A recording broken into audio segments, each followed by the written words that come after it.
Three series done, dusted, and in the books, but we still got one more left, and that means two more maps of play, and this time it's between our two powerhouses, at least in the EGFC for CSGO. I'm Time to Light, that is still Viking over there, and it's our final maps of the day as we kick off our conference play. We've looked at these teams a lot, but do you have any predictions going in?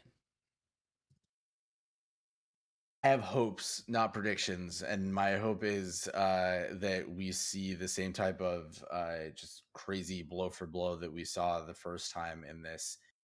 Colorado definitely came away with the confidence of we can wipe the floor with anybody.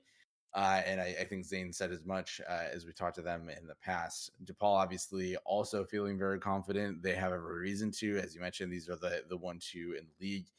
And DePaul to date is the only one to have ever taken a map off of Colorado. So that is, in my opinion, something that sets us up for what could be a great match. But at the same time, Colorado has still come up with victory in every single series that they have played. So it's not that easy. So fingers crossed for something that's really close, but it's really hard to say what the actual result's going to be. Lucky for us, since the game's kicking underway, we don't have to wait much longer for a result. At least, we don't have to wait much longer for the result to start kicking off. DePaul will start on the CT side, as this is the map selection of the University of Colorado. But as of right now, DePaul is the only team in all of EGF with an average face-it level above Colorado's. There's your fun fact of the day. They average a face-it level 9, I believe, with 4 level 10s and a level 5, and on the other side it's 2 level 10s, a level 9, and 2 level 5s. But it looks like Colorado are running through their standard push, and DePaul have done their homework. That up connector and through towards bathrooms push don't work up against teams that look up. At least look up what you do. It's down to RC in a 1 versus 5. It's just not going to happen. It's a flawless round from DePaul, not trying to replicate what happened 2 weeks ago. Just barely. That's a great way for them to start off. And with everything that I just said before leading into this, like Colorado have had some stumbles. I mean, we talked about before how Inferno has been the opportunity for upsets, and of course that's what's happened with Villanova. But what originally kicked that off and what really brought it to our attention was the fact that Maris was able to do quite a bit of damage against Colorado. They ultimately didn't come up successfully. Colorado did, pull that back, but they put a lot together on it. Unfortunately, this is not going to be the round of redemption for them. DePaul coming again with another flawless round, but just against pistols, not counting for much except for just a little pat on the back for coming away on that. So heavy investment into that round from DePaul pays off. Colorado now on the board with their own rifles, and this is where things should get interesting. It's the best scenario here for Colorado. You do some economic damage and you take a round for yourself. But if they lose it, they're going to be back down to nothing. DePaul getting aggressive around the short position. Aratoshi pushing around. It's a perfect flashbang. Chris and Aratoshi both get one. It's a trade of damage after that, but nobody dies past Fancy Lad and Yip. Everybody else up and at him, at least for the time being. DePaul are in a good position, at least in terms of what they can do with their weaponry. It's a nice nade. That'll take Aratoshi down to 31 health. What a perfect AG put over top. DePaul showing that they know what the heck they're doing, as Aratoshi's now down to 5 health, and really has only seen one player, that person they killed.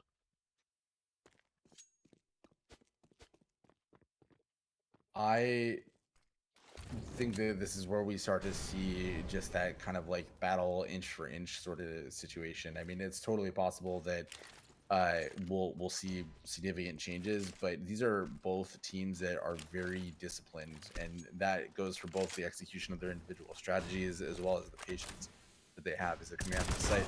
A demigod tries so hard to get something going, but Cozy comes around. Chris not spotted there, takes down 2, almost a third, but Jig Jester feeling himself takes out Chris, goes for that bomb plant. So now just Squat and Easy on the side of DePaul.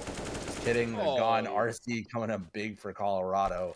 That's the first run on the board, and that's exactly what I was talking about. This is one of those situations or one of these maps where obviously like you always want to do everything that you can to kill momentum as quickly and as frequently as possible. With Colorado, it is incredibly critical to any level of success and victory that you cannot let them get going, and they did a great job. DePaul did a great job of that in those first 2 rounds, but that was a big round to lose for Colorado as they start to climb up themselves. So they really got to try to bring it back. Chris doing a great job with the P250 on a Fancy Lad there after taking out Breezy on an eco round. That's going to give them a rifle, but RC's on the hunt, gets that first one in the squaw. Everyone else has dispersed, so they're going to keep them from getting additional frags. But that's, I mean, not the worst thing. That's just chip away wherever you can and understand the situation that you're dealing with. And DePaul is doing a pretty good job there. Chris is flanking, but is being flanked. That's the most important part about this. DB Cozy making noise through the top of connector, and Chris has caught a timing through Fountain. Hasn't been seen just yet. RC getting aggressive towards the safe side. That's a free kill. A demigod should be saving this rifle as Chris will fall. It's a 1 versus 4. It's just not going to happen. DePaul will drop this round. It will be another tied up scenario for the first time since we started this one off. DePaul starting things off with 2 nice rounds, and Colorado bring it right back the other way. And really, glaringly so. I have to commend DePaul for not trying to overinvest into this round. They had the money to do so if they wanted to buy SMGs and maybe FAMASs if they did so choose, but instead, they bought a couple upgraded pistols at most and understood, hey, we'll walk away with this with an extra $1,900 at the end, whether we win or lose, and, well, you can see they're losing, and Demigod is winning, as he still has that AK in hand. They did make a good choice there, and I think that goes back to the discipline that I mentioned earlier. Both of these teams follow like that. They're very careful in consideration of where they're at and what they're doing. And like you said, a demigod, made out really well there. They walked away with an AK, keeps the deagle, and not something that may end up being critical, at least in the near term. But he does have a little bit of extra cash now, so if they end up in a situation where they have to save again, they at least have something they can do a little bit of damage with. I love doing damage. It's usually my favorite thing to do in Counter-Strike. My least favorite is to not do damage. That and losing pretty high. But RC does a lot of damage, 100 to be specific, to Breezy's head. There's that FAMAS, your favorite weapon. Yeah, that FAMAS, again, awful, terrible gun. Don't use it ever. Oh no! Squaw misses an option. That cannot happen. The op is now dropped. Molotov towards the back, though. They're going to try and pick that op up. It's picked up by Fancy Lad, who's usually relatively good with the op. Jig Jester's domed down to 7 health. And the swing, it's another kill for Chris, who's now up onto 2. More damage done to Jig Jester as well. This is a good round for this DePaul defense, but A quick rotation will cost them. DB Cozy will exploit that. Down to 12 HP though. This round is not over. Damage has already been done, and DePaul are looking to retake. As look, down goes Aratoshi. It's a combined 20 health between two players. Good nade. That's a very, very small amount of HP between both of those Colorado players. But Oh DePaul no! not feeling confident enough to go for it. They must have just felt, forget about it. It's better to get the op. And given their financial situation, that's, I don't know, a questionable decision, really. I mean, I certainly respect the save because they're going to come into this next round with enough to buy a little bit to support the op. But they could have walked away with that. I mean, they didn't. Well, they don't. They had, yeah, they had a kit, so there was no reason that they couldn't have gone for that. I guess, other than just a lack of confidence. So if that's, I'm hoping that they're just playing conservatively to strategically try to make sure that they're positioned to win every round. If they were playing timidly, that's definitely not going to win them this map. I gotta say, I'm a little surprised. I think DePaul probably should have gone for that. It was confirmed damage as well. They had the information that at least somebody was dinged. And the other information was the fact that you saw damage done prior as Chris rotated back through. But hey, you do you, I suppose. They're the ones playing, I'm not. But DePaul now down a round because of it, and they're now dead even, at least in terms of manpower in this round. A Galil, all that Fancy Lad has is timer. Oh my gosh, what is that? Yif, I want to give that man a hug. That feels so bad.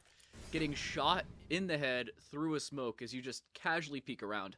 Although a demigod may make up for it. Finds one, should have the information there's a second there. Running away, the audio cue's there, but the kill is not. Back even in terms of man count. The bomb's still down towards the top of connector. That will be retrieved, but DePaul still in this round. Chris is just having such a huge impact in these rounds. I mean, obviously, like last round it didn't come up, but that was a 3K from him in the previous round, and he's a deterring presence, which is something that obviously you need to see there. Demigod coming from the off angle takes out Fancy Lad. Gonna throw down the smoke. I mean, they're doing an excellent job of how they're reserving their utility. Cozy and a 3v1, doesn't care, goes for it anyways. Falls to a demigod. So that was something. And I have to apologize, especially to Migs, because I know I'll get a DM about it later. He's right. I misspoke. DePaul is in third place. They have -1 map difference to Marquette and an 18 round round differential. So Marquette maintains the 2 position, but in fairness, they're also 1-1 map against DePaul. Statistically, I respect that. Yif and Chris feeling just absolutely catty there, gets the double kill despite the flash. That's a pretty good swing for DePaul. It's one that I gotta say, DePaul are coming into this one a little bit better than I expected. It is the CT side of Overpass, that's the one notable thing. Squaw finds one, is killed, but the refrag is there. There's the trade potential, seemingly always there, for this DePaul University defense. And DB Cozy is in a 1 versus 4. It's another clutch scenario for a Colorado player. DePaul are going to take the lead again. It's just a matter of how much it costs them. I don't see a way in which DB Cozy, even with a minute on the clock, a smoke, a Molotov, and an AK in hand, can either get a bomb plant or get kills. I see one or the other happening. I don't see them allowing him to get much more than that. Here's the swing around. Uh-oh. Oh, Breezy missed a shot. That cannot happen. Now there's a way into this. Wait a dang second. There's still 35 seconds on the clock, but he doesn't clear the far side of dice, and Chris will shut him down. The op will be retrieved, and DePaul, like I said, take that lead right back. Yeah, that was an attempt to make it expensive, which is always a good strategy, something that we can always appreciate. But Cozy keeps ending up in these situations where he's just the last one standing, which, it's just a matter of how Colorado is playing this. But you got to sync with a little bit of stuff. Not a lot of rounds down so far. Colorado's got some really good moments, but they're also struggling. And Cozy able to make up for being the last one alive normally by taking out one of the opposing team. Breezy goes down once more. We're on to the 9th round of this game, and it's I mean, you can't give a clear advantage to either team, right? They're both doing some pretty great stuff. Although DePaul certainly in the last two have created quite a comfortable space for him. Just how they've been playing. So we'll see if that keeps up. But Colorado not one to stay down for long, so this could be the start of their big response. Colorado's not one to stay down at all, much less for long. RC and Fantasy Lad getting 2 of those 3 opening frags. Aratoshi does fall, but they're over pushing this, and properly so. A demigod is dropped. It's down to another 2 versus 4 scenario. This time it favors the University of Colorado. Squaw and Breezy, it's another save situation. It is Jame time here on Overpass. They're running away, saving the op, saving the M4, and just saving a little bit of their economy. You can see they have enough to buy in the next round, just not comfortably if they don't have these rifles. So, hold on to him. Maybe have Breezy run around, take away some weaponry, assuming they push towards this T-spawn position, but it's over. Done and dusted. DePaul look okay, but Colorado are trying to shut that down.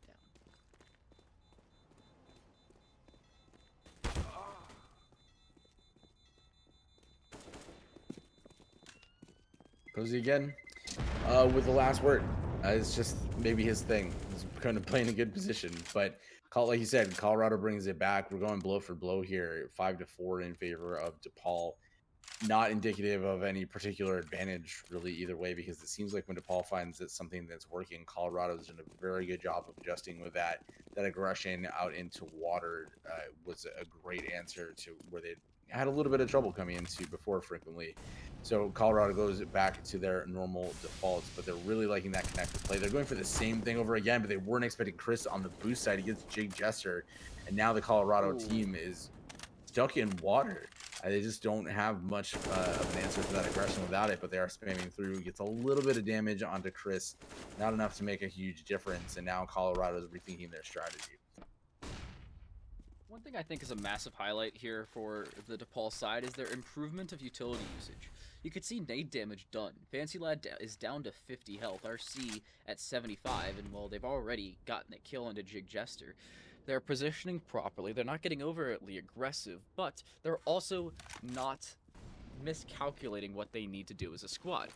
You can see on this A site, there's 2 players here, a 3rd player rotating, and a 4th ready to go if need be. Squaw in a good position towards truck. I don't know if they're going to clear this properly because Fancy Lad's going to be the first one in. Looking to clear truck, the close range position. Squaw does not hit the opening frag. Needs to hit the no-scope, and you better believe he does. Looking for another, cannot hit the flick. Should have gone for another no-scope because that'll cost him his life and that op, but it's not going to matter. Chris and Breezy with 1 back the other way each. It's down to Aratoshi, who will fall. DePaul re-extend their lead to 2 and continue to show their defensive prowess on the map of Overpass. The question is, can they maintain that once, well, I mean, certainly in the rest of this half, but assuming that it continues in the trend that we've seen, whether that's a 1-for-1 or a 2-for-1 with a slight advantage, can DePaul maintain that once you see the switch happen? Obviously, T side and CT side have a lot of different aspects of what made them more successful, and DePaul has traditionally been pretty strong on the CT side. Little bit of a missed opportunity in Colorado getting past that bathrooms position, but they're playing pretty slowly here. They've got just 2 rifles and a lot of pistols that are trying to make something happen. They're playing pretty conservatively. DePaul has great map presence pretty much everywhere. I mean, they've gotten pretty good hints of where these things are. They've moved back into more defensive positions, not interested in giving one out. Squad misses a shot here. Could have been pretty easy, but gets a second chance, and Jig Jester, one of the 2 rifles on the side of Colorado, goes down. And now Fancy Lad, who just tries for the follow-up very smartly, just ends up losing it as well. So down to 3 players on the side of Colorado. Looks like a round that, definitely favored DePaul. It's going to go that direction. It's unsurprising as well. Not the fact that they're dominating, just the fact that they're winning this round. Chris will remove DB Cozy, and as long as this doesn't cost them a lot of money, they're looking great. It's actually going to cost them next to nothing other than the utility reinvestment and maybe head armor for a couple players. Other than that, DePaul are looking good. Final 4 rounds of the half. Through 11, DePaul are up by 3, and Colorado are faltering. Reminder, Colorado has only lost 1 map the entire season, and that was to DePaul in the fall split. So We'll see if that does replicate itself here in the spring, because we've seen Marist make strides back. We've seen Marquette take second place over top of DePaul, and of course, we've seen DePaul show up when they need to. But Colorado are rushing B. They're holding W in, but they're taking a lot of damage to do so. The swing around towards water finds one, but the trades are back and forth. It's 2 there for Colorado. The 1-for-2 trade favors them as utility damage goes back towards this Colorado side. The op is locking down Fancy Lad, who cannot move out of this position, but finds a perfect timing to do so. Jumps on top as soon as Squad jumps away. Yip, however, with 1. Breezy with 1 of his own. It's down to a 1 versus 2. Breezy finds another, but it's a 1 versus 1. Jig Jester towards that short position. There's a Molotov, a smoke, and 2 flashes on Breezy, who's in a good position. Throws down the Molotov. It's a good position. Trying to hold it down. Does he fake it? He does. It'll cost him his life. It'll cost him the round. Colorado bring themselves back within 2. Like that aggression from Jig Jester there, knowing that the smoke was just a little bit off, giving him that opportunity to wide peek without too much of a risk. I mean, obviously, it's always a risk when you go for the aggression, especially if you know that it's a fate diffuse. But that was an excellent play, and certainly the reason why the difference between these two in terms of rounds is so low. And who knows? I mean, it certainly feels like at some point DePaul is a little bit of Colorado kryptonite, but Colorado also has a very strong history of feeling, like they saw a mistake or a missed opportunity and then coming back with extreme vengeance. So I'm really excited about where we are. I am genuinely hyped about this match, and I think that DePaul is showing up in a big way so far. This has been really interesting to see how these 2 top 3 teams are creating opportunities for themselves and doing an excellent job at it. Back into the 5 versus 5, and as I say that, DB Cozy removes a Demigod's head. So, never mind. It's not a 5 versus 5 anymore. Unfortunate, to say the least, but it still looks halfway decent for DePaul. This is a round that they need to win. If they don't, they're broke, and they will not have a bye in the following. It's either that situation or they save, like they did in the previous couple where they had a disadvantage. DB Cozy takes a little bit of damage, but gains some information, and well, the information is that Eratoshi's now dead. Nice op shot from Squaw, creating some more space for the DePaul defense. And, yet again, looking for openers back the other way. Even after dropping those first frags, they're getting something back the other way. Squaw, this time, the no-scope does not work. And it's either a save or a full send, and, well, it's got to be a save after RC drops Chris through that plywood or through the sheet metal. Wrong bit of material. It doesn't really matter. Colorado should take this round unless RC continues to shoot his teammate.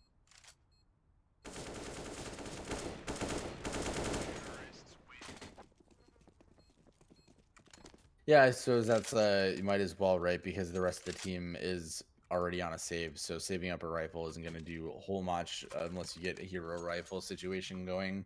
So no harm in giving it a shot. Not a lot to lose there, except for potentially a round in the equalizer. So good effort from DePaul there, but Colorado seems to be picking up steam right now, getting into these situations where they feel very confident in their aim and their execution. But DePaul going for a little bit of a difference here, getting the early frag on Eratoshi. RC takes down 3 before finally the madness is stopped by a demigod. But that is 2 players down on the side of Colorado to USPs, and that means there are now 2 AKs on the side of DePaul. This gives them some opportunity. They could go for it, knowing that the Colorado team is most likely headed towards that B site. As you switch over to Fancy Lad, who's putting down that bomb on site. DePaul smartly going for the defensive strategy, not really seeing the opportunity or the reason to go for it when they don't have any armor or kits. So I would call that a pretty successful round for DePaul. Yeah, doing a little bit of economic damage. In all fairness, they're going into the last round of the half, so it's not really going to matter in the end of the day, but it's a round win for the University of Colorado, and for the first time in a long time, the final round of the half will decide who wins the half. This hasn't happened in a long time, at least in terms of EGF. Because these games, you're usually seeing the CT side take a lot of control, or you're seeing Colorado win handedly. This time around, neither of those things are really happening. It will be DePaul with their final buy of the half. It will be Colorado with everything they could ever want and more, including that up, including full utility and full armor.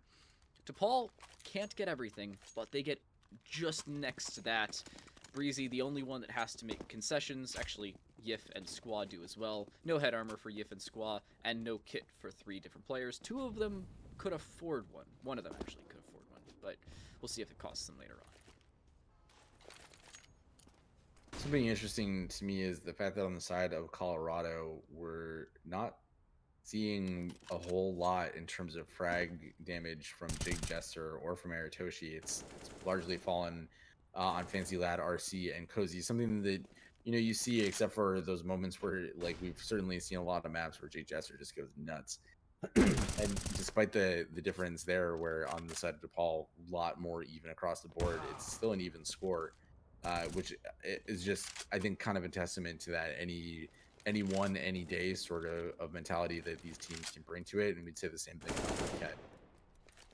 And DePaul making their best effort to end this with an 8-7 in their favor. And so far, it's looking pretty good.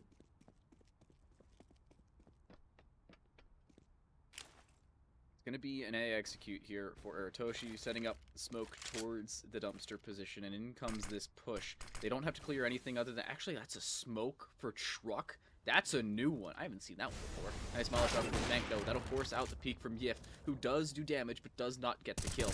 Chris, pushing in front of that smoke, does find one, and the damage has already been done on to Fancy Lad, who's down to 23 health. The peek around, he won't hit the kill. Chris will. DePaul win the half. Wow. DePaul win the half against Colorado. Huh.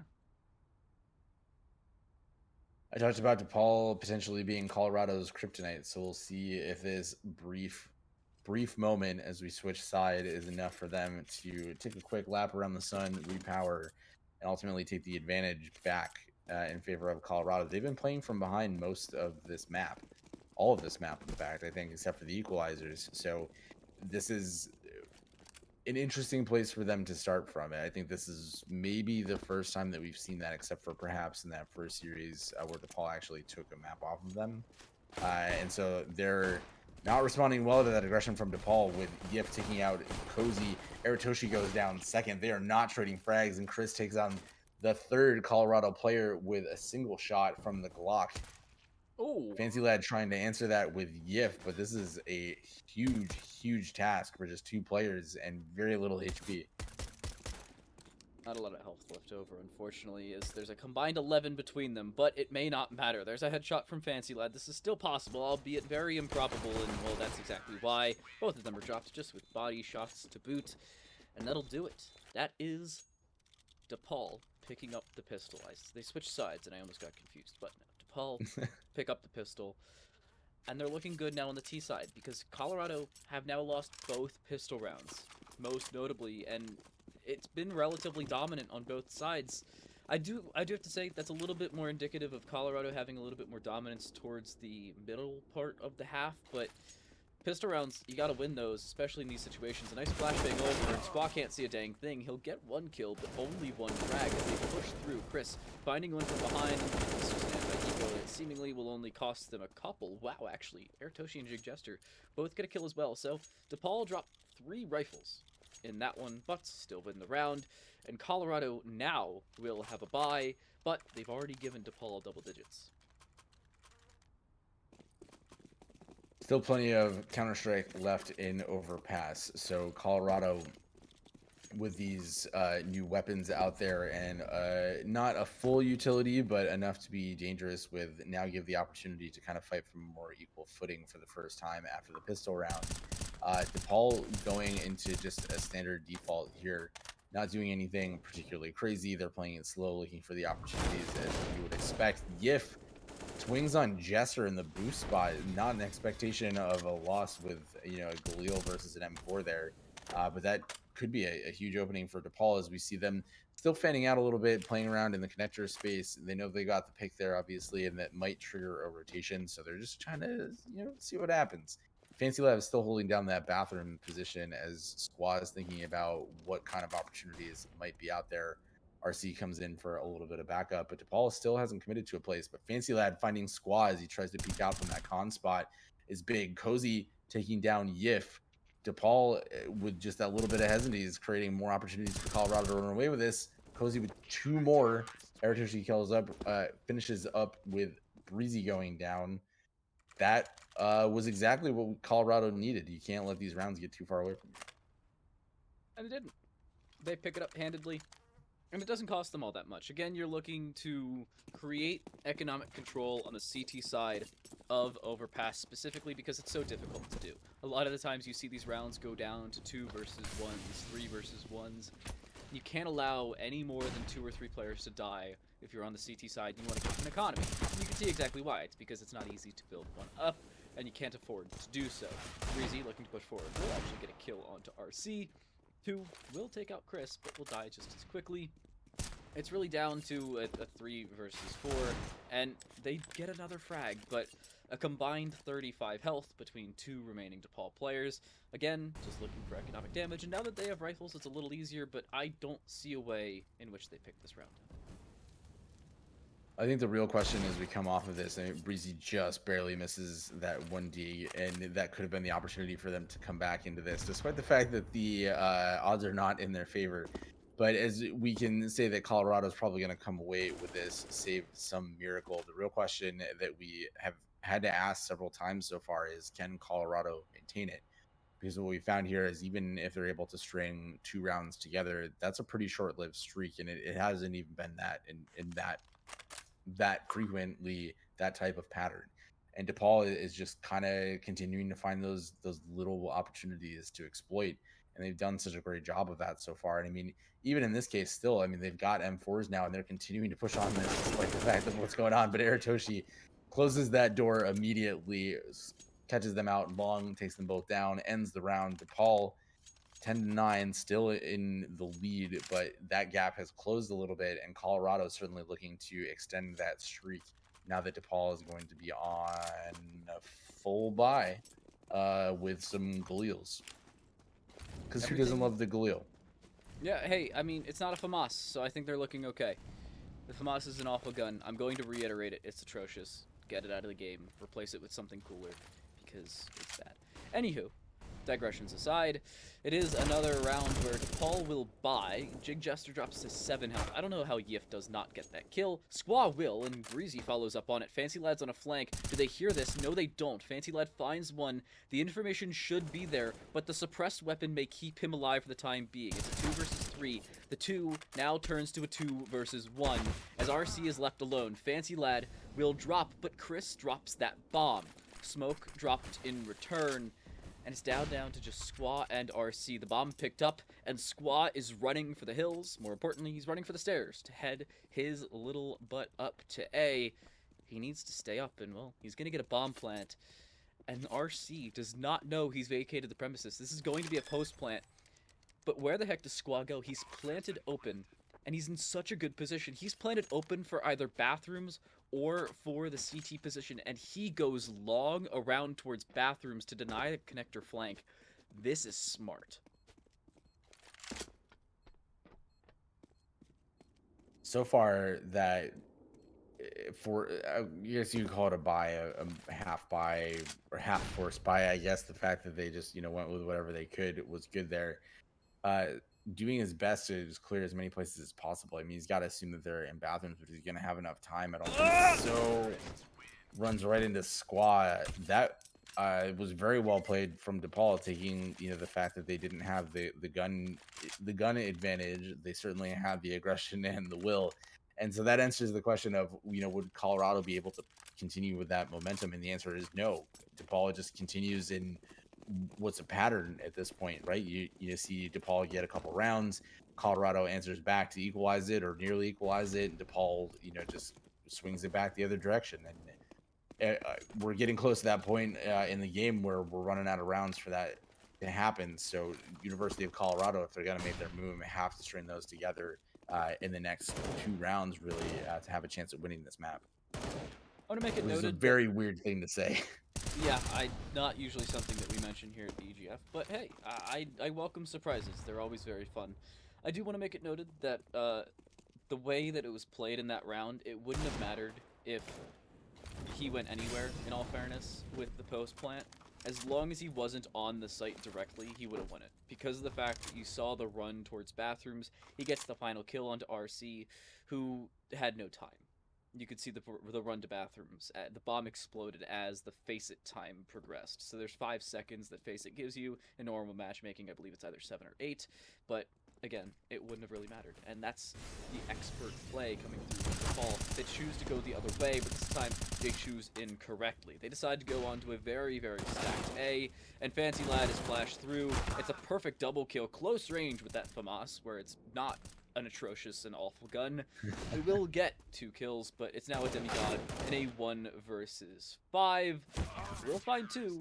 That's all he'll receive. The Galil is a better gun than the FAMAS, but they end up getting an equal amount of frags. I'm still stuck on that, by the way. I'm still upset the FAMAS exists. That's okay. I'll put in a good word with Volvo, and we'll get that taken care of. Sweet. But in the meantime, Counter-Strike is still happening. DePaul down to just pistols. They've been playing at this kind of consistent economic teetering point, right? They've been on the fence, not really able to build up a consistent bank just because of the back and forth nature of this, and that's forced them on to just Glocks. And Colorado's taking advantage of that, giving them the opportunity to make this 11-11. I don't think that we should expect any surprises here. See a little bit of burst of fire out from Muratoshi. Totally valid fire mode, in my opinion. And we'll just plan to set up for the next round. I mean, it's tough to look at any particular thing that either team is doing to give up these rounds. I mean, this has so far been really great Counter-Strike back and forth, taking advantage of whatever they've been giving them, or getting, I suppose, including the FAMAS. All right, you mentioned the FAMAS one more time. I'm going to mute you and not tell you. Yeah. No. Wouldn't be the first time I talk to myself. DePaul are now tied up. Colorado bring it back. The CT side proving a little bit more efficient for the Boulder squad, and they look to lock things down like the Boulder. Yif trying to push through. They're holding W on towards B. It's a good old-fashioned B rush into a good old-fashioned B stack. It's not a good enough one. DB Cozy denies the bomb plant, but Yif, using that MP7, does find 2. Demigod trying to get this bomb plant, but the rotation's coming through from the short position. Jig Jester, he was sitting in front of you. How do you miss that? No way he misses that. We're living in a simulation. That nade should kill him. It lands on him and then kills him. But Jig Jester, that was very bad.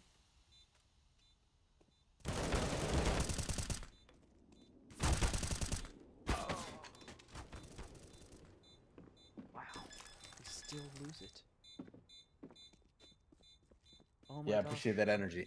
Colorado did an excellent job there, despite the fact that the initial aggression seemed to catch them off base a little bit. DePaul going on, missed the first bomb plant. It was a pretty big misplay by Jig Jester in that initial moment. But at the same time, the bomb didn't get planted there. So it ended up working out fine, I guess. And then obviously we come in at the end there. RC coming up big for his team.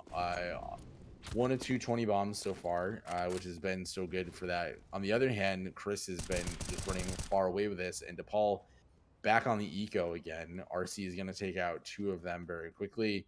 And we're starting to get to that point in the game where the economics start to matter incredibly, because if they misplay this, Gif trying to make his best case for something really crazy there. Fancy Light taking out the second, goes for the third and misses. But man, they got to manage this money so carefully, because Colorado taking the advantage for the first time. 13-11 means that there are 3 rounds before this game is over potentially. So DePaul is of course going to put their best foot forward here with a full buy this time around. Great utility, and we're going to see if maybe they try that aggression once again. But it looks like a demigod a little slow out of the gate. Going to go back to that default and see what they can do, which, in their credit, has worked pretty well for them so far. Fancy, what is that shot? He gets legged, but hits the shot into a demigod who falls early. 72 damage done only. And Fancy Lad makes it out alive. There's still that one-shot potential with the op. They will filter out an AK, but that's really all there is. What an opener for Colorado. When they've gotten the openers, they've been able to convert them into round wins because of the advantage they've been able to take. I'm now scared for DePaul. They're about to face up against what is almost certainly match point if Colorado win this. It's DePaul onto a half bye at best, unless you have an overzealous full bye with little to nothing. Questionable decisions to be made here for DePaul. Not in terms of them making mistakes thus far, but if they do make a mistake, it may cost them the map. Absolutely. And I think this is kind of what I was expecting in the back of my mind as I'm saying, like there's an opportunity for DePaul all the time, but Colorado is still Colorado. And even when we've seen them trip and stumble, have so far, anyways, with the exception again of the one, have always found a way to bring that back. And that's worked out very, very well for them. That is a lot of bullets going through smoke with no frags. Eritoshi playing from the off angle takes out Squaw, expects the second one, goes for it. The rest of the DePaul team trying to filter out and onto sight, but only get one for their trouble. That is a potentially lethal loss for DePaul. Well, I think they understand it. It's everybody calling a timeout, and Colorado just need a timeout for their really mental because they are able to buy forever, but DePaul aren't. Yif on 4800, that's an AK, a set of armor, and some utility. Squaw is going to buy a Galil armor and a little bit of utility. Chris, AK armor. It's not great. It is not a good scenario here for DePaul because if they win this round, there's still a bye for Colorado. If they win the next round, there's still a bye for Colorado, at least most likely, depending on how Colorado managed their economic situation. But I mentioned it earlier, it's either a half bye or a full bye with a little less than you'd like. DePaul opting for that full bye. AK, Galil, and almost certainly an AK on Yif. Fancy Lad toggling the DPI to go do spins, but I think it's another scenario where if Colorado win this, DePaul are done for because then they'll be down to $3,400. They'll be down to a full buy with nothing because look at their money. It's gone. Yeah, it's no secret that this is the critical round, but we've seen DePaul win these rounds with similar equipment in the past. So if they can pull out this magic, we've got a game on our hands still. And it's been a lot of fun to watch these two teams battle back and forth to try out different things, and a lot of it's just come down to who's clicking at the right time and who's got a little bit more the luck of CSGO on their sides. But we've had some really great moments that we've got players shooting at each other through smoke and completely missing. That's fun in its own way. But Colorado need an opening frag. They've been able to convert off of these thus far. Fancy Lad will resmoke brackets and then reposition over towards bathroom. Somebody has crossed in the meantime. No way. Talk about CSGO timing. That'll cost him, but RC may be able to build off of that. Finds one, should reposition and should back away. It's exactly what happens playing correctly and not getting overzealous with their peaks. Jig Jester in a good position. Flashing over towards A, but just wait there, Jig Jester. You could just wait for them to push you. They will. He's flashed. He can't see a dang thing. Perfect utility coming through from DePaul. They turn it into one, but it's a 3 versus 4. Molotov towards short. They have to push through it, and they'll do just that. DB Cozy somehow still wins the fight. How does that one happen? Because, well, now it's broken. It is so difficult for them to push this. It's Breezy in a 1 versus 4. He finds the first two. It's still possible. He's looking for the third, but the fourth is rotating behind him. He'll try the plant. It's not going to matter. Eritoshi will finish him off. It's map point for the University of Colorado. This has been an excellent match so far, and DePaul came pretty close there, but just the individual impact of Cozy continuing to play from that same angle, but that off angle that's a little bit difficult to predict, especially if you're not used to teams that are going to put somebody in that position that late in the round. It just comes up huge there, shuts down the DePaul aggression. And speaking of the DePaul aggression, it looks like they're going hard for that B site, which has worked really well for them in the past. But those flashes and mollies are slowing them down just enough to create problems. Eritoshi taking out one, going down. Breezy, this is a huge battle for the soul of this game. They need to lock it down. Jig Jester with 3 frags. It's now down to a demigod who falls. Jig Jester is the deciding moment in that one. He closes it out. He gives this Colorado side the map and puts them up 1-0 going into their opponent's map pick.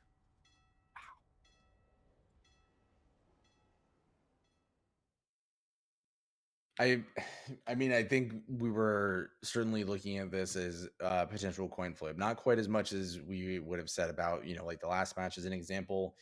Certainly the best opportunity. And for a long time, I was worried. I thought DePaul had found what was working. They were clicking really well. But unfortunately, at the end there, they just flew a little too close to the sun and ended up tumbling. And as a result of that, Colorado finally, after all of that time, strings together a bunch of rounds to take out the victory. I mean, like that's Colorado. We've seen that the entire season, and it's not any different from what we expect. So I don't know if there was anything really surprising about that in the end, but I don't know. What do you think, Dan? I think that's a map that we expected it to be close, and for good reason. Both of these teams have shown up on Overpass. They've played it properly in their own right and up against varying teams. I think we talked about it earlier. We've both favored Colorado for the sole reason that they have lost a single map all season, and they've looked good doing it. But I'm not surprised DePaul put up a good fight. That was Colorado's map pick, so DePaul is not done. We still have one more map on the night. We'll see if DePaul can take the only other map off of Colorado in the season, or if Colorado make it yet another flawless session after the break.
It's the final map of the day, as it's Mirage and DePaul's map pick. Most importantly, they need to pick it up. They're looking good to send themselves into a top 3 going into playoffs, but a win up against Colorado, the second win up against Colorado, the only 2, in all fairness, up against the UCB team, would be a nice showing going into it, but it's conference play. That's the most important part about it. I'm Time to Light. That right there, that is still Viking, as it's our final map of the day of 8 played here on stream. We, of course, also had 2 best of 3s on each of our Valorant streams. Go check those out tomorrow, by the way. But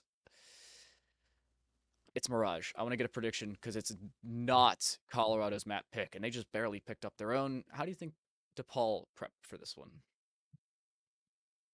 I mean, obviously, lots of odd review, lots of prep. You don't go into any of these matches against the top 3 without trying to do some of those prep. But I think what we learned from the last is that Colorado is not unbeatable. I mean, certainly they have weaknesses that can be exploited. I think the main difference is that the execution that they ultimately rally around one another, which I think comes from just a lot of time playing together and a lot of understanding of their individual habits, as we've heard from them in interviews before, ultimately makes the difference. DePaul is another team that's played together for a long time, and I think that's part of the reason why they were able to do so well in their first meetup. And they started really well in that first half, so they're going to cut that off. Fancy like getting the first one, Breezy with the response. They're going to go up Khan, but Aratoshi doing his best to take off the heads of Khan, gets one, goes for the second. Jake Jester gets Chris. So this is in favor of the Colorado side so far. Uh-oh. Somebody spoke too soon. There's one frag dropping, and that's not a great start for them. Squaw will drop DB Cozy, and you can see the rotation coming down and around. The plant should come through for free as well. They already have somebody in the apartments to deal with it. The rotation's coming all the way around for RC, who I think was just trying to grab a P250, but it's not there anymore, my friend. That has been filtered away. Both players ready and waiting for this push. One on the site, the other one up in the apartments waiting for the roundabout sort of way. Squaw finds the opener onto RC, and it's now a 2 versus 1. Jig Jester has a kit, but no armor, and very little information on the second player. Squaw looking to get aggressive around the side, but is really just waiting, and it doesn't even matter. Even with the kit, even with that positioning, DePaul pick up the third of 3 pistol rounds in this best of 2. They look good with the lesser weapons. They do. It's almost surprising. I mean, not that we. I don't think, with the exceptions sometimes of RC, that the aim of Colorado is incredible, right? Like it's really, really good, and it's almost to the point of an expectation, right? Like when you watch pros play, you're like, of course they hit those shots. And you can say the same thing about DePaul, but they really do struggle on those pistols, as we've seen today. And it's not the first time that we've seen that happen. So that put them in a pretty big disadvantage, as we saw on Overpass initially. And it's going to do the same thing for them here. They're going to lose these 2 rounds because we certainly don't expect that. That single Galil and 13 health are going to do a whole lot for them, even if RC went for the attempt.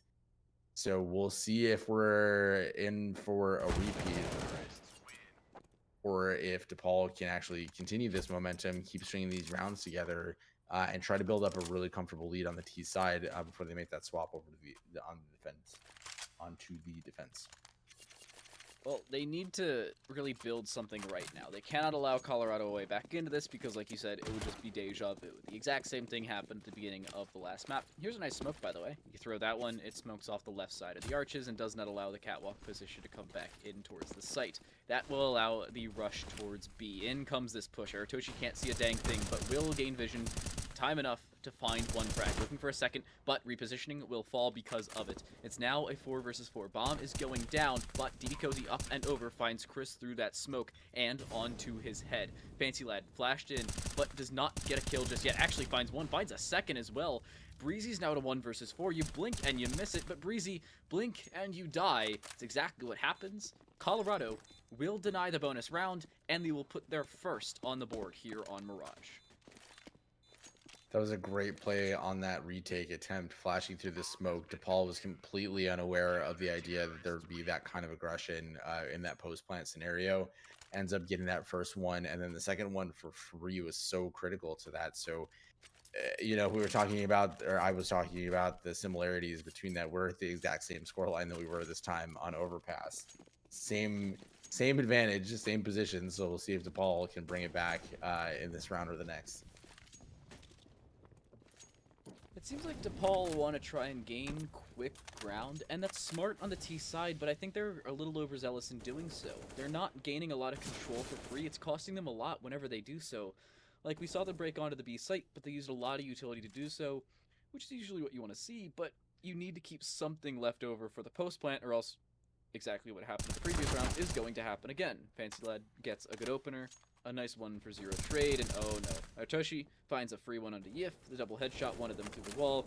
That's finally a trade back. Fancy Lad, nice pop flash in towards mid. And look, Squaw can't see a dang thing. He's still hiding under the mid position. Nade won't do any damage, but Squaw is still waiting. But he won't find a kill just yet. Chris, however, does, and has circumvented just about everything other than Fancy Lad's crosshair. And now, as RC looks to peek, this should end the round. That will do it. Colorado, tie us right back up. You said it. Deja vu from Overpass. Right back to where we started. I guess we'll see if it ends up going the same direction with Colorado continuing to have those challenges of stringing rounds together. This could be different. I mean, obviously, we see right now that DePaul is on an eco just with some upgraded pistols. Great to pick up a couple rounds, although this is a map that can definitely be dangerous with the close range opportunities. And DePaul being very aggressive and very comfortable with those P250s, already making a difference by taking out Jake Jester and Cozy. That means 2 rifles on the sides of DePaul. Fancy Lad does his best to answer, taking down Yip, but Squad takes out Aratoshi on the rotation. This is suddenly a very, very uncomfortable spot for Colorado to be in. I'm going to try it, but it's not going to matter. Molotov towards the Demigod. It's now into the 1 versus 3. Fancy Lad looking for it, does damage, but does not find a kill just yet. Peek over top, he actually does find Squab. Chris boosts up and over, goes on top of the ticket booth, and will find Fancy Lad's noggin, and will drop it. It's DePaul taking the lead back. It took him a little bit of time and a lot of money to invest, but a lead is a lead, and they have it on the T side of Mirage, no less. It just shows you how dangerous DePaul is at pretty much any stop. And I mean, the same can be said for any of our top tier teams where those pistols are not a hindrance half the time, which is really impressive. And so we'll see if Colorado can answer that back. Fancy Lad taking down Yif, but immediately getting traded out by Breezy, who goes on a rampage to take out Jig Jester as well. They have full mid control, as well as Chris sitting here in Palace waiting for those sound cues to give him a sense. Cozy trying to see what he can find. Nothing. Chris takes out 2, and this is going to be a quick end to round number 6. Cozy, I'm no professional player, but I'm pretty sure you're supposed to be looking at the people you're about to peek. I don't suggest staring at a wall before trying that. I think he may have been trying to play anti-flash, but I don't know. Anyway, I think that's what he was expecting. I think he was expecting a flash, and then the person throwing the flash got killed because they didn't have that flash there, so maybe they were gonna flash in the Palace. I don't know. It doesn't matter.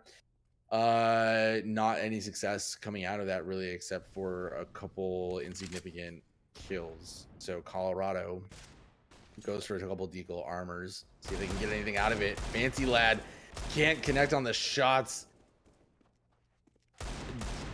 That was a huge moment for that to have not gone in their direction. But Yif is down to 6 health, and Cozy's going for as many Ds as possible. He gets a 3rd. This is winnable. All of a sudden, the bomb's not down. The Breezy's dropped, and finally the bomb's going to be planted, but it's taken them forever to do so. With the timing, it seems to be Colorado wary of a flank, and really they should be wary of Catwalk. What? Jig Jester, what are you looking at? Was the call-out just not there? Because my head stopped working.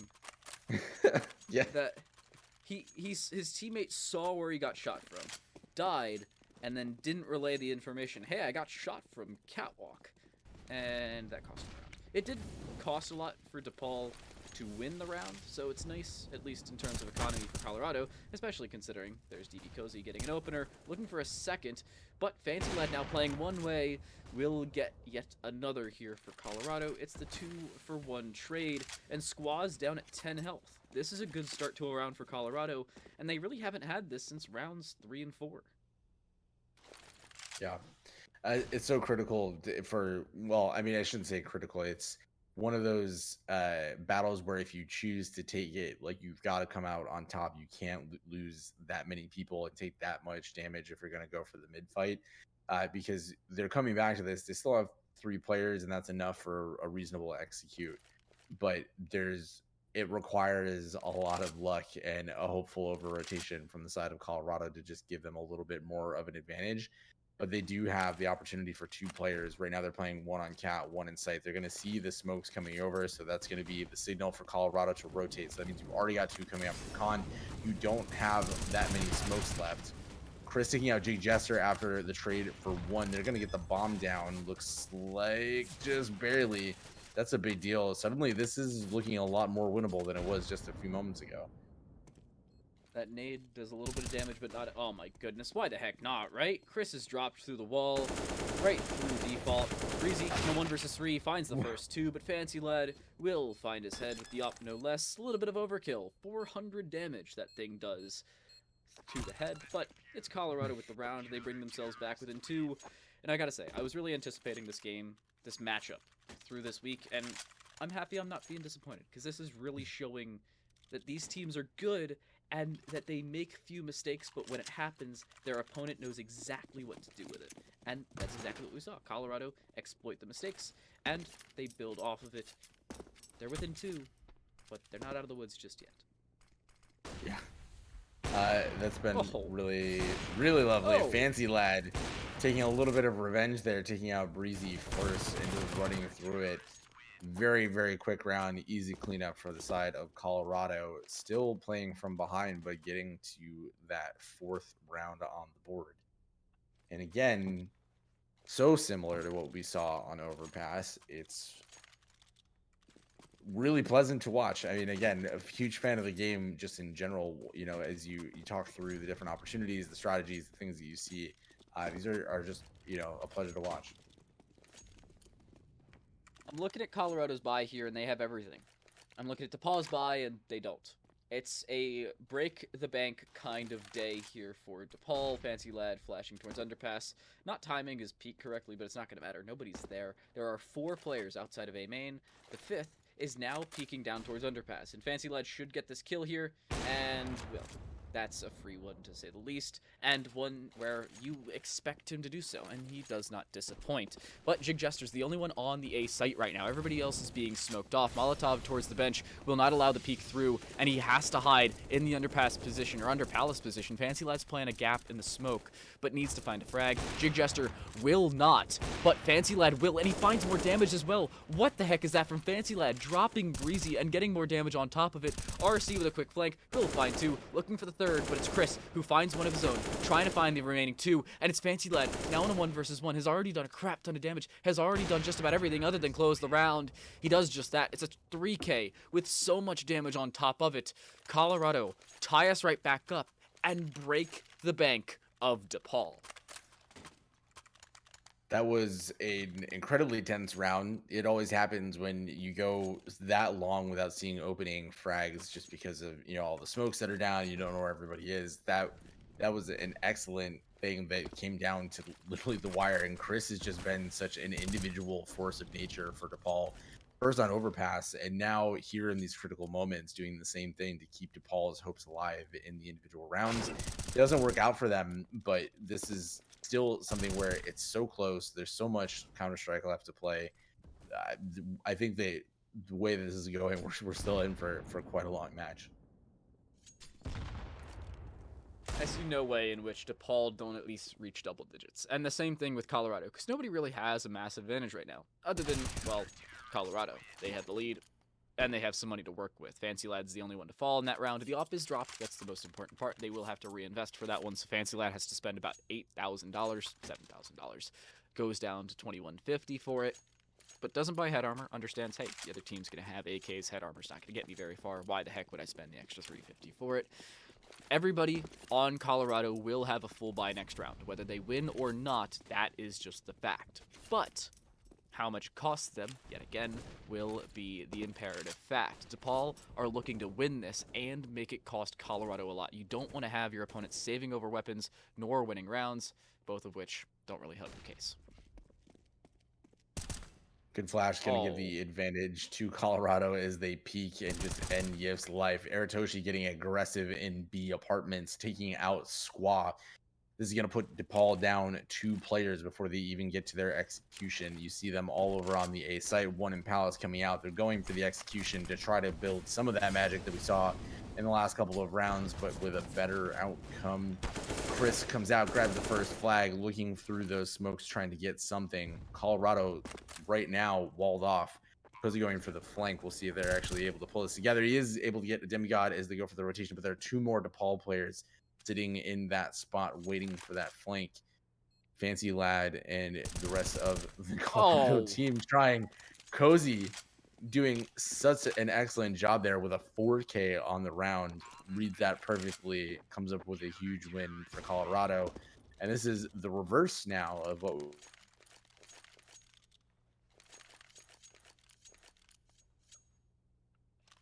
Hello? Did I unplug my headset? Did you unplug your headset? No. Yeah, okay. I did. No. I just, feeling the moment. This is a great I am loving the way that these things are coming together, and just the fact that there's always an opportunity with basically anything for anything to happen. It's going very well, except for, Squash just having a little bit of tough time with the smokes. That's happened. We've all been there. Can't blame him. Breezy's going to set up the cat smoke instead. They're going to try and gain some mid control. Does that go to window? It does. You can have a window smoke without fully walking forward. I'm recording that. Okay. I need that for matchmaking. That's cool. Anywho, nice nade towards the back of apps. And this is a position that everybody knows. DePaul are posturing, and they're setting up everything. Utility dump onto the site, flashbangs, and everything you could ever want. Smoke towards window, and they will push this with their full might. 2 frags for 1, a decent trade for DePaul. It will be a 3-man retake for Colorado, but they have 4 players to find. Cozy trying to recapture the same magic that he brought to that last round. Only gets a demigod before taken out by Squad. Jig Jester sitting in market. Chris has a very good idea of where he is. Both of those players coming out for it. Chris taking out the op and Fancy Lad, meaning that 1v1 is now what's left in Yif. Oh, the timing, just looking the wrong direction is going to spell defeat for Colorado. So 7-6 is where we sit as we go into round 14.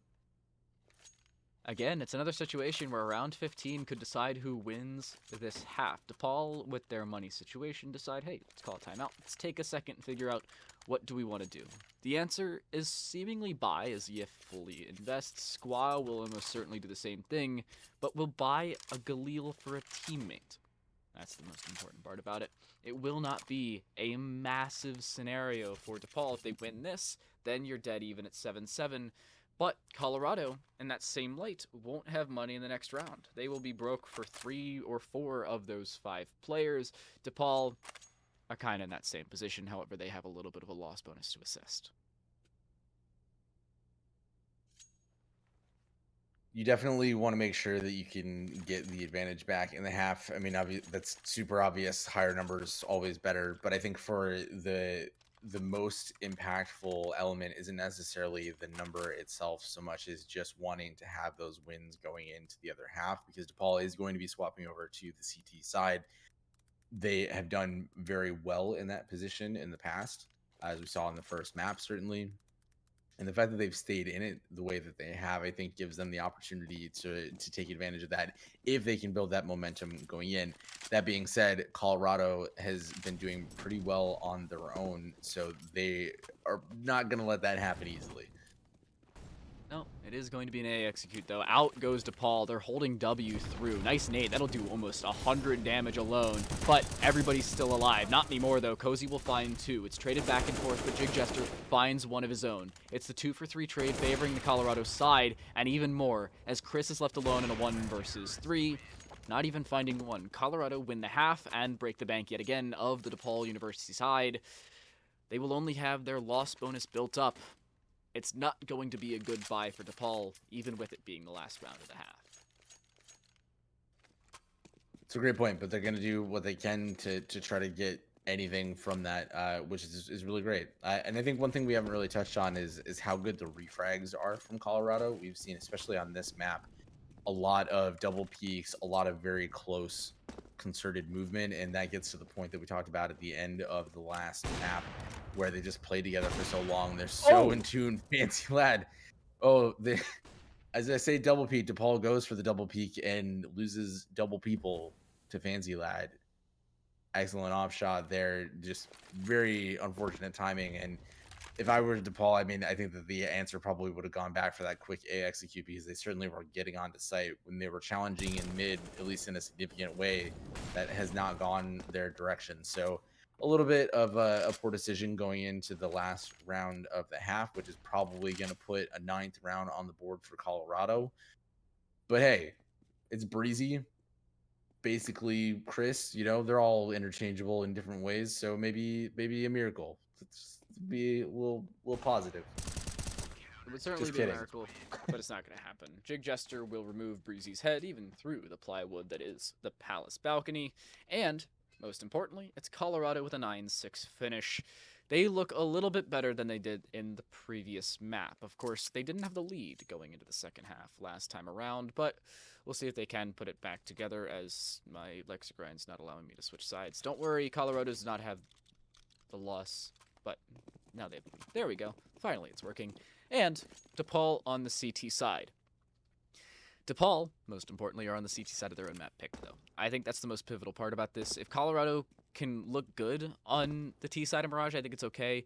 They are setting up utility, flashbangs over top. They're waterfalling at a palace. This is going to be a quick play coming through from the UC Boulder side, but I don't know if they're going to be able to put it together, because look at Fancy Lad already dead. They're trying to hold W into this, and oh no, everybody's run out of ammo. What is going on? Jig Jester, how are you still alive? Neither of them have died yet. Jig Jester's the one to lose that fight. What the heck is going on? Yif has gained back control. They have a kit on Breezy. Here's the opportunity. A Demigod is the one to try and lock down this defuse, but it's not even going to matter. The kit is indemnified, as DePaul will pick up their 4th of 4 pistols. It's eerie how predictable that has become, in just knowing that Colorado has those difficult moments when it comes to the pistols.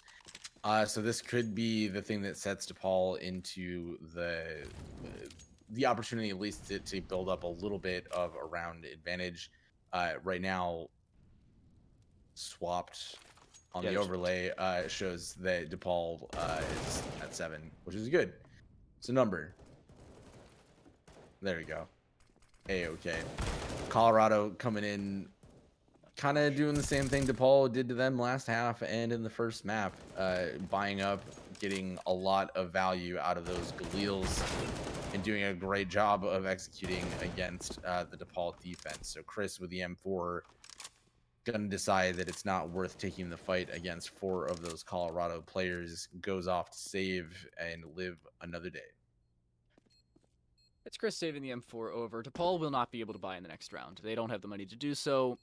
Colorado, the only reason they were able to buy into this, even with the loss, they were able to do so because they had that bomb plant. That's $800 a player, totaling $4,000, plus, of course, the $300 to whoever the heck planted it, which is $4,300 in total. That's a lot of ability to buy, especially earlier on in halves. Later on, it's not going to matter all that much. I'm very surprised Chris is still alive. He should be able to survive here. It actually takes away DB Cozy's AK.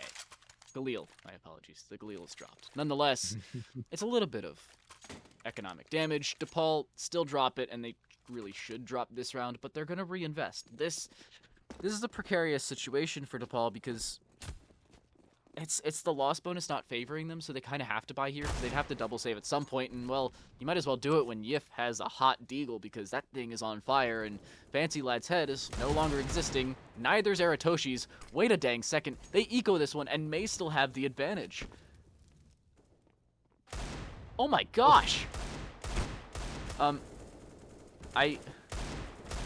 Okay, I don't know how, but somehow the smoke grenade has a better accuracy percentage than the deagle on the CT side. But DePaul are still in a good position. DB Cozy's in a 1 versus 4. We'll find one, but it's a full house of frags between Squaw and Yip. The only frag to come from a weapon that wasn't a deagle was the final one, and that's because it was a picked up AK. DePaul now have a way back into this. The University of Colorado's money's broken. They're going to try and full buy into this, or half buy, whatever the heck you consider this. Deagle, AK, Deagle. Wow. This is a troublesome buy. That was a disaster from the Colorado side. I certainly understand the desire to go up mid and get that control, but they saw the same result that DePaul tried against them, just finding a lot of people with really good aim not excited to see you there and share that space. So they go out and a demigod taking out Cozy with that scout through the side of the box means that Colorado is already at a disadvantage, despite the fact that they also just have less dollars. RC able to take out a demigod and get a little bit of revenge.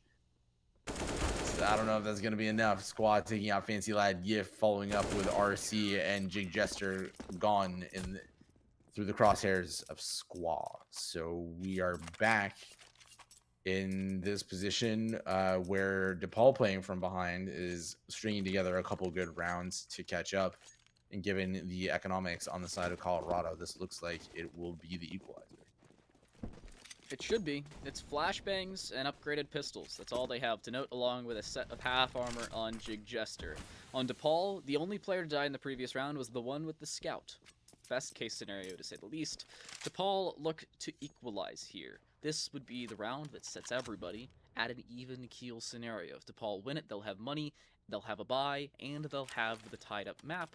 If Colorado win it, well, then they're just insane and have no business winning a round like this. They're going to try it, though. Fancy Lad holding W through and actually finds a timing onto Squaw. Back the other way, though. In goes this connector push. DB Cozy not checking his corner. He still wins the fight. What? How does he pull that one off? Breezy will shut him down on 1 HP, by the way. But RC and Jig Jester are still alive, both of whom are very good players in their own right. Chris almost gets timing, but stays alive for the time being, and a demigod will drop Jig Jester. It's RC in a 1 versus 3. With a P250, it's possible, and Breezy on 1 HP it is as well, but Chris will shut him down, and DePaul tie us right back up. They keep some money in the bank, and they put us at a dead even position. Everybody's going to have a buy, everybody will have rifles, and everybody's at 10 rounds. It's what we expected. It's what we hoped for. This is the second map, and this is DePaul's opportunity to not just, break through the equalizer that they just earned, but also bring this series back in their favor, and ultimately look to take that second mop off of Colorado. Yif getting Aratoshi through the smoke, almost gets a second. Squaw getting another one. This is just an absolute bloodbath for Colorado as they try desperately to take this A site, but they're just missing too much utility and not any opening frags. This is going horribly for them. They lose 2 players, one of which was because Yif decided to shoot DB Cozy through Breezy. Wow, that's some skill. You can hit the other team even when your team's sitting in front of you. DePaul, however, take their first lead in a long-ass time. Apologies for the French, but that's just the emphasis on it. University of Colorado, this is not going to be a 1 round. Unless they put something next to impossible together, I'd be surprised if they put this together. And I don't like the fact that they decided to next to fully invest into this. They're going to rush A with it, and nobody's sitting on the site waiting for them. Everybody's just going to try and play retake. Yif over top, looking to lock things down. Nade over top, and it's really just the retake scenario. They will deny the plant. They will deny everybody their life. A demigod with a triple kill to boot. And it's RC in a 1 versus 4 with a scout in hand and 10 HP. That 10 HP is ripped away from him as Squaw will dome him to the grave, and DePaul double their lead from 1 round to 2. Which is quite significant as we get into the latter part of this map in general. Colorado, knowing that they would be able to get a pretty good buy out of that, was a reasonable investment. And I think that if DePaul had been playing in sight, it's entirely possible that would have gone the other direction. But wisely being mindful of the economic situation and the aggression potential from Colorado shuts that down. And Yif playing from connector with that op takes out both Jig Jester and Cozy. So Colorado, again, it's like there's a strong desire to control mid, and certainly that is an important part of this map. There's a lot of things that happen there, but neither team playing from the T side has had any real success in larger scale battles, right? You put one player out there, see what they can do, maybe get some damage in, but you commit a couple players and you're just losing 2 to 3 automatically. That's 3 down for the side of Colorado just in that mid position without a whole lot really gained. RC just completely unawares of a demigod playing from that site, and a demigod has been an absolute menace with the with the AUG just destroying everyone over the last 2 rounds, especially. Actually, it's called the Cod Gun Viking. All right, it's the Cod Gun. You remember when everybody used to call it that before it became the meta? That was the day. Eritoshi, though, now in a 1 versus 3, we'll find the first is not aware of Breezy, who is just waiting with his loving arms open, and gets a frag for it. Demigod decides to keep the AK instead of grabbing that up, because look at the money on DePaul. They have everything. Everything, and I don't even know if they've been opting. Well, there's your answer. It seems like they will. Yif will pick up the big green gun. And DePaul, 3 rounds away from closing it out. Colorado, 3 from tying it up. But Colorado does not have a bye here. They have very little to note in this one. That's not even a good flash, and it really wouldn't even matter anyway. Look at the shots being hit. Yif hits 2 of 3. Squaw nails down RC. DP Cozy, a nice 1D back the other way. There's a flank coming in through the underpass position, but in the end, it's really not going to matter. DB Cozy trying to just do some economic damage because this is a DePaul round. It's just a matter of how much it costs him. The answer, maybe just an egg.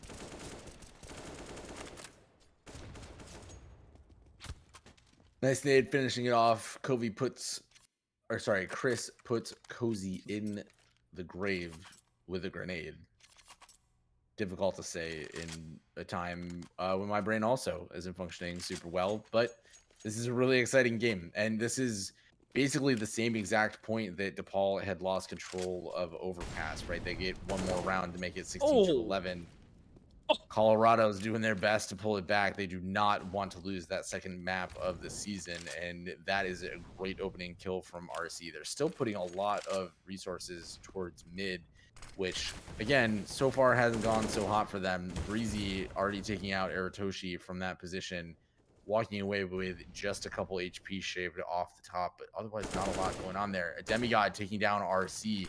That is one of the critical players on the Colorado side taken off the board. So now in a 3v4, Colorado is, again, just kind of stuck in that mid position. They're trying. They got somebody boosting up into window, so that's something, but it's not enough. And Chris is perfectly positioning. He sees the AK. That's a free kill. Talk about a Black Friday sale. That cost him next to nothing. Only a couple bullets. Oh my goodness. Breezy catches Jig Jester's head as he falls down. It's a 1 versus 3 for Colorado to deny. This is match point. DePaul would win the match if they pick this up. By a single round, they would pick this up. And look at the money on Colorado. They want to deny it. They are going to fully invest into this. Everything. This is really their decider. DePaul are in that same position, but they have all the money in the world. Colorado lose this, they lose the series. If DePaul lose this, well, it's tied right back up, and they just reinvest. It's a B rush to try and decide it. Breezy locking down Get Right, finds one, looking for more on top of it, but it's Chris to get the kill. Breezy waiting in this cap position. That may do it. That will do it. DePaul will win the series. Colorado falter for the first time this season. Wow. I mean, we asked for a great match, and that's exactly what we got. That was a weird mirror of what we saw. Just like it's almost the exact same thing that we saw with Villanova versus USA, just much closer in terms of the round differential. So Colorado technically has their first loss of the entire season. They've shown that they are beatable, although it is an insanely difficult task to achieve. And so far, only available or only capable of that has been DePaul University. So I am absolutely ecstatic about the opportunity to talk about them and what that experience is like. So we're going to do that when we come back, but quick break in between. So don't go anywhere. We'd love to hear what it was like to take down the first place team for the first time ever. We'll be right back.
The kings have fallen.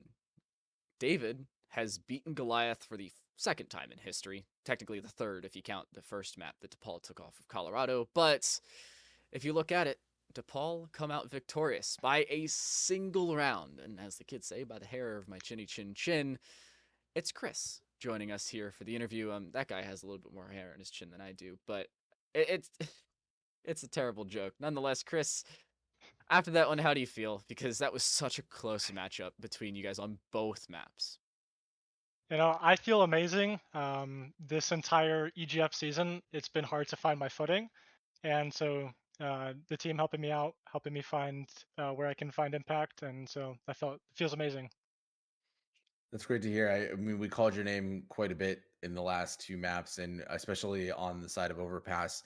Ultimately, went in favor of Colorado, but your name came up quite a few times in that kill feed, and certainly as we were talking about impact, huge moments, huge moments. So huge congratulations to you, and obviously to the rest of the team on this. So my opening question to you is, when you come into this, you know how difficult Colorado is. You've played against teams like Marquette. You've had, we'll say, varying levels of success, but you have, as we pointed out several times, been the only team to have ever taken a map off of Colorado up to this point, and you are now responsible for that number doubling. So coming into this, what was the mindset and the prep? Like, what are you as a team thinking as you come into this match? So I think as a team, we know that we can beat them. They play pretty similarly every game. We have good reads on them. Sometimes we're just a little slow on our own communication, but we're working on improving that. I think watching the demo and just seeing kind of what their default is, they do pretty similar defaults every single round. And so once we kind of get that down pat, our own defaults compared to theirs, I think it's going to be a lot easier next go around. It's a great point. One thing that we noted as you're talking about, defaults and all that kind of stuff, what was really striking about these two games is that they were almost mirrors of each other in terms of how the rounds progressed. You certainly had the advantage in overpass for most of it, with Colorado trying to catch up. Same thing happened here in the opposite direction on Mirage. So there was a point in both games as we got into round 26, round 27, where on overpass it kind of felt like you just kind of lost the wind in your sails. Colorado got a lot of momentum. They rolled through and ultimately ended with a victory. Opposite happened on Mirage. So can you think back to round 26 on both of these maps and kind of tell me what the difference between those two situations was? I think it's hard in any game when you start on the T side, um, but when you get that momentum rolling on the CT side, you just kind of find your way and then you go all the way. So for us, starting on CT side and not finishing 8-7 isn't terrible, but not getting, let's say, a 10-5 half going into T side, we kind of realized overpass is a CT sided map. All the pressure was on us. They had kind of the easy go around, and so a couple miscommunications, missed nades, kind of, I guess, tilted us a little bit. So moving over to Mirage, we kind of fixed all of that up, and we just ran it down. Obviously, it turned out really well. Great results. And with that, I think something that's interesting about the way that the season has progressed is, we've got sort of our tiers of teams in the league right now, with the top three being far and away from the others. Huge battle in the midfield, hugely competitive, tons of fun to watch. Between the three of you, you've kind of had this, revolving door of, wins and losses. You've dropped some to Marquette. Colorado has beat you both. You've beat Colorado now. There, all sorts of different ways that you could kind of cut that up. I'm kind of curious from your perspective, and you can say this, full ego or none. How do you think about those top three teams and how they rank amongst each other? I think, to be honest, I think it's two teams. I think us and Colorado are at top. I can't wait to play Marquette because watching the Twitch chat, Migs is talking a lot. So we're really excited to play them on our next go around. Honestly, we don't really practice as a team. We play EGF and ESCA. Our schedules are so crazy. And so it's taken us a little bit of time to find our footing and find how everyone fits into different roles. So to answer the question, I think it's going to be us or Colorado, and then Marquette is uh, third. Okay, I appreciate the perspective on that. And again, congratulations on my side. And Dan, what do you got? I have all the questions, but I'm going to start things off with some statistics. You went 53 and 30 through 2 maps of play. It's a 1.76 KD for all of you who brought your calculator today. Fancy Lad on the other side was the top fragger for both of the games as well, just the same as you were, but he only went 50 and 39. That's 1.24. Now, you were really commanding on both sides of each map. Your team specifically won all 4 pistol rounds. I want to get your perspective, how pivotal your pistol round wins, because you guys went flawless in pistols. That doesn't usually happen, much less up against Colorado. So I think with regards to pistol rounds, like I mentioned earlier on, Colorado plays pretty similar Counter-Strike every game. So kind of looked at what their pistol rounds were and kind of had strats in place to counter those. Yeah, you on overpass. I can remember this vividly. Round 1 overpass. Colorado in the pistol round every time goes to the top of the ladder and connector, drops, walks up the connector stairs and on to A through the bathrooms. You guys read that perfectly, had 3 or 4 players there, and did it flawlessly. I gotta say, high five to you just on VOD reviewing, because I have been talking about Colorado doing that for I think 3 weeks now, because I've casted them for 3 weeks straight. Viking for some reason lets me cast. I don't know why, but it's absurd to see somebody finally pick that up, because it's been a lot of them doing that for free. So from everybody watching, thank you, because it's annoyed me. But past that, how are you guys able to shut down Fancy Lad and the rest of Colorado later on in Mirage and earlier on in Overpass? Because there was really a night and day with Colorado taking control and then having it completely dropped from their grasp. I think Fancy Lad is a very good player. Definitely the best player over there, and I think that he can't cover the entire map. So once we find out where he is, he plays mid a lot, peeks underpass a lot on Mirage. Just throw right side smokes and kill the rest of his team. Um, he can't really opt through a smoke. So I think he has to be a little bit more dynamic, and I think we were just able to shut him down based on the way he was playing today. And my final question is, how do you feel about the rest of the season? Because Tyler asked you about how you feel about the top of the pack, but I want to ask you how you feel about everybody else, because you still have some games to play up against the midfield. Are you going to do a little bit more research on them, make sure you can solidify a possible top slot? Because remember, Colorado's not infallible, or they're not infallible. I wanted to make sure I was verbiaging that correctly. But Marquette are still a good team. They can take out Colorado should the opportunity present himself. How do you feel about the midfield rather than just the top three? I think the midfield this go around is a lot better than last go around. Everyone here is a college student, everyone has lives. I assume similarly, not everybody is able to practice as often. So as the seasons are progressing, teams are getting better, players are getting better, and so we have to approach every game just with caution, not just try to run it down. Um, yeah. Yeah. With that, by the way, he's calling out Crane. Crane, you're nuts. Thank you for Well, hey, improving it's his. worth noting that even Niagara, who's had a lot of trouble, they dropped 20 rounds today, which is their highest. So it's a great point, and a great shout out to the rest of the league. I mean, watching this for the last this is week 12 now, have had a lot of fun with this, and we certainly appreciate all the work that you do there, Chris. So I'm going to steal your question, Dan, and ask, Chris, this is a huge day, obviously, in terms of just the moment, we'll say. Do you have anybody that you want to shout out and recognize? I mean, obviously you just shouted out the whole league, so we appreciate that. But anybody that comes to mind that you want to shout out before we leave today? I want to shout out my entire team. Like I said, it's been hard finding my footing, so having them just support me along the way and having a good environment has been amazing. Hey, love that energy. Love the positivity that we've had on stream today. So we appreciate that, Chris, and thanks so much for stopping by. And for everybody on stream and in chat, remember to tune in tomorrow. We've got our Valorant Power Series Championships semifinals and finals starting at 1 p.m. Big East League of Legends. Speaking of DePaul, starting at 1 p.m. on Big East Esports and official EGF. So be sure to check out more esports action tomorrow. Until then, hope everybody has a great weekend, and we'll see you back here next Friday.